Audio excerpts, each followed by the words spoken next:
पडणार नाही. प्रामुख्याने दादाने मला सूचना केली आहे की लगेच जिल्हा नियोजनमधून 10 कोटीचा प्रस्ताव तयार करावा.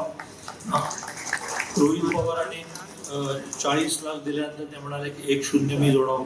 मी एका गिरणी कामगाराचं म्हणलं, माझे आई वडील दोघेही गिरणी कामगार, तुमच्यासारखं सोन्याचा चमचा घेऊन जन्माला आला नाही. माझ्या वडिलांना पहिला पगार महिन्याला 10, रिटायरमेंटच्या वेळेला महिन्याला 1400 रुपये. त्यामुळे मी अशी घोषणा करत नाही. वेळ पडली तर घरदार विकून सामाजिक काम करण्याची सवय लागली आहे, ते पट्टी वेळ इथे येणार नाही. पण शासकीय निधी, शासकीय अधिकार हातात आहेत.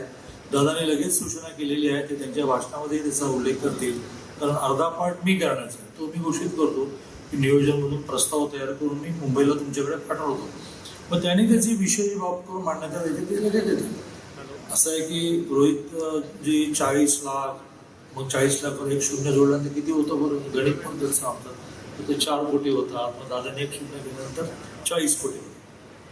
8 लाख कोटीच्या महाराष्ट्राच्या खजिन्याचा मालक किती बसणार आहे. आपलं बजेटचं साईज सध्या 8 लाख कोटी झाला, आणि तुमच्या 40 कोटी वगैरे काय मागता, आपण आणखी मागायला पाहिजे. आणि दादांचा एक स्वभाव आहे की त्यांना पटलं की ते लगेच घोषित करून देतात. आणि त्यामुळे हे सभागृह व्हायला वेळ लागणार नाही. शेजारी एंडिंगच्या सुनबाई बसल्या, त्यांना म्हटलं की तुमच्या स्वनिधीतून सुरू करा, आणि कारण सरकारी पैसा यायला वेळ लागतो. तेवढ्या माई फार हुशार आहेत, त्यांनी थोडा पैसा बाजूला करून ठेवला. आज उधळ मारली दादाने, उद्या काम सुरू करू. एकाच विषयावर मी थोडं 1 मिनिट आणखी घेणार, ते आहे सरोज नारायण पाटील माई मानसशास्त्र संशोधन केंद्र. हे